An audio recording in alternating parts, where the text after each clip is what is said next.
બનાસકાંઠામાં બાળ તસ્કરી કેસમાં પોલીસનું મોટું ઓપરેશન, જેમાં ગુજરાત, મહારાષ્ટ્ર, દિલ્હી અને આંધ્રપ્રદેશની અંદર તસ્કરીનું રેકેટ ઝડપી પાડવામાં આવ્યું છે।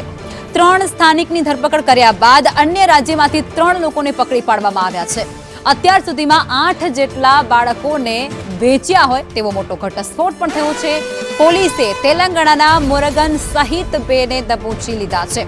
4 થી 5 લોકોની બાળ તસ્કરીના રેકેટમાં સંડોવણી છે, જેમાં મોરગન અને તેની પત્ની પર અગાઉ પણ બાળ તસ્કરીનો ગુનો દાખલ કરવામાં આવી ચૂક્યો છે।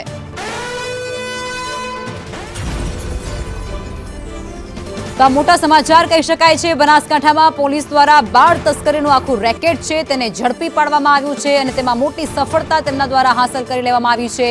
અલગ અલગ રાજ્યો મહારાષ્ટ્ર, દિલ્હી અને આંધ્રપ્રદેશ સુધી આ બાળ તસ્કરીના તાર છે તે પહોંચ્યા છે અને તપાસ ત્યાં પણ હાથ ધરવામાં આવી રહી છે।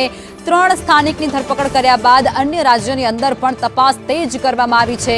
કયા કયા લોકો આની સાથે સંકળાયેલા હોઈ શકે છે તે દિશામાં તપાસ હાથ ધરવામાં આવી છે। આ પહેલા જે 2 વ્યક્તિઓ છે તેમના પર ગુનાઓ નોંધવામાં આવ્યા હતા, ગુનાઓ તેમના પર દાખલ થઈ ચૂકેલા છે, જેમાં મોરગન અને તેમની પત્નીનું નામ સામેલ છે। એ બંને બાદ અન્ય કોણ કોણ વ્યક્તિ તેમની સાથે સંડોવાયેલા છે તેમને લઈને પણ તપાસ હાથ ધરવામાં આવી રહી છે।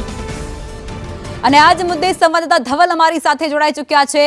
ધવલ, બનાસકાંઠામાં એક મોટું ઓપરેશન પાર પાડવામાં આવ્યું છે, બાળ તસ્કરીનો એક કેસ જેની અંદર અનેક સવાલો અત્યારે જોડાયેલા છે। વિગતો શું છે આપની પાસે એને લઈ?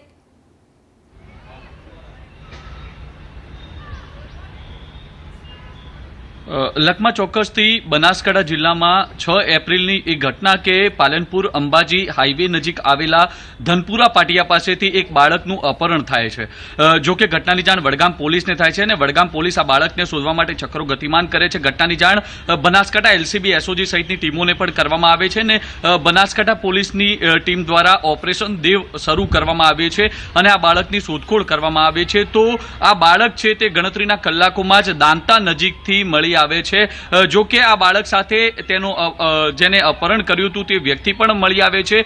પોલીસ દ્વારા આ સમગ્ર કેસમાં સ્થાનિક 2 લોકોની અટકાયત કરવામાં આવે છે અને આ સમગ્ર મામલે પોલીસ દ્વારા ઊંડાણપૂર્વક તપાસ કરવામાં આવી તો આ સમગ્ર રેકેટે અપહરણ નહીં પરંતુ બાળ તસ્કરી હોવાનો ઘટસ્ફોટ થયો હતો। મહત્વની વાત છે કે જે પ્રકારે બાળ તસ્કરીનો ઘટસ્ફોટ થયો તો પોલીસે આ સમગ્ર મામલે વધુ તપાસ તેજ કરી તો આ બનાસકાંઠામાંથી થયેલા બાળ તસ્કરીના કેસના તાર છે તે માત્ર બનાસકાંઠા સુધી જ નહીં પરંતુ તેલંગાણા સુધી પહોંચ્યા અને તેલંગાણાની એક મુરગન ગેંગ છે તેને પણ ઝડપી પાડવામાં આવી છે। પોલીસ દ્વારા આજે મુરગન ગેંગના જે 3 લોકો ઝડપાયા છે, મુખ્ય આરોપી મુરગન છે તે પણ ઝડપાઈ ચૂક્યો છે અને આ તમામ લોકોને અત્યારે બનાસકાંઠા લાવવામાં આવ્યા છે। મહત્વની વાત છે કે આ તમામ લોકો છે તે આખું બાળ તસ્કરીનું નેટવર્ક ચલાવતા હતા। જે બાળકો છે તે બાળકોનું અપહરણ અથવા આઈવીએફ સેન્ટરોમાં આ બાળકોને વેચવામાં આવતા હતા। મહત્વની વાત છે કે અત્યારે આ 3 લોકોની અટકાયત કરવામાં આવી છે। હજુ પણ અનેક લોકો આ ગેંગની અંદર સંડોવાયેલા હોવાનો ઘટસ્ફોટ થયો છે।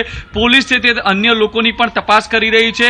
મહત્વની વાત છે કે અત્યારે તો જે પ્રકારે બનાસકાંઠા પોલીસે 4 રાજ્યોના 8 જેટલા બાળકો કે જેમને આ મુરગન ગેંગે અન્ય સ્થળોએ વેચ્યા હતા તેનો ઘટસ્ફોટ થયો છે, તેને લઈને પોલીસે તપાસ તેજ કરી છે। ત્યારે કહી શકાય કે બનાસકાંઠા પોલીસે ઓપરેશન દેવ અંતર્ગત માત્ર બનાસકાંઠા જ નહીં પરંતુ આંતરરાજ્યની જે બાળ તસ્કરીની ગેંગ છે તેને ઝડપી પાડી છે અને સમગ્ર બાળ તસ્કરીની રેકેટનો પર્દાફાશ કર્યો છે। જી ધવલ, આપ જોડાયા તે બદલ આપનો આભાર।